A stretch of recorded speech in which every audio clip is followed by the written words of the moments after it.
Jakarta dan segala problematikanya. Sungai Ciliwung yang kini tengah dinormalisasi panjangnya mencapai 130 km dan merupakan satu dari 13 sungai yang melintasi ibu kota. Sebelum dinormalisasi, sungai ini merupakan salah satu potret pemukiman kumuh di Jakarta. Aliran sungai yang berhulu di Gunung Pangrango, Jawa Barat ini telah menjadi saksi kehidupan manusia yang tinggal di sepanjang tepiannya untuk menjadikannya sumber kehidupan sejak ribuan tahun silam. Dalam catatan sejarah, luapan air Sungai Ciliwung sudah terjadi sejak zaman kolonialisme perusahaan dagang VOC di bawah pemerintahan Kerajaan Belanda. Kala itu Sungai Ciliwung bersama Sungai Pesanggerahan, Cisadane, dan Angke menjadi prasarana transportasi air dan pemasok air utama ke Batavia. Sejak VOC menancapkan kekuasaan di Batavia pada 1619, tata kelola air dan persoalan banjir sebenarnya telah menjadi momok pemerintah. Gubernur Jenderal Jan Pieter Zoon tahun 1627 sampai tahun 1629 bertekad membangun kota agar tidak terendam banjir di musim hujan dan menjadi sarang nyamuk. Cowan pun menggandeng ketua komunitas masyarakat China di Batavia saat itu, Kapitan Poa Bingham, untuk membangun kanal di bagian alur Ciliwung yang lebar dan deras.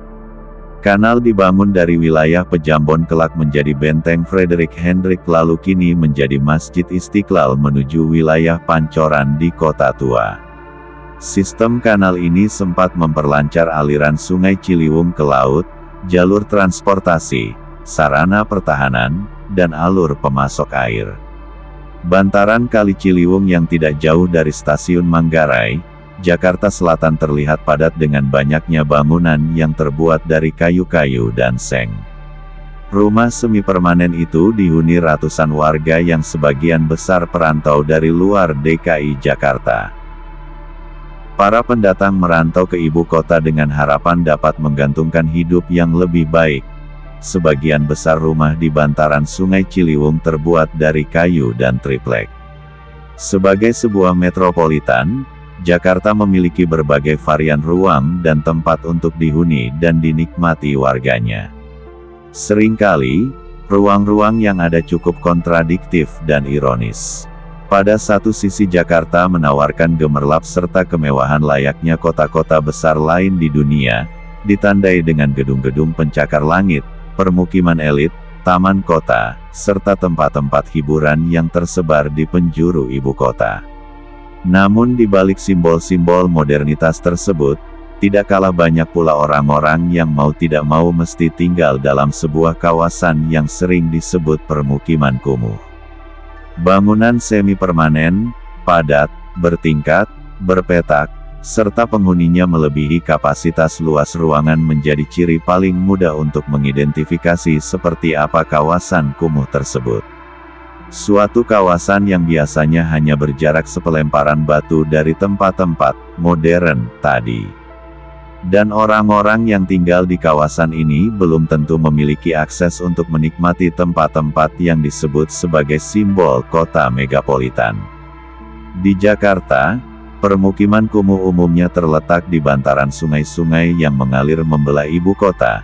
Selain itu, ada pula yang tinggal di pinggir rel kereta api maupun kolong jembatan.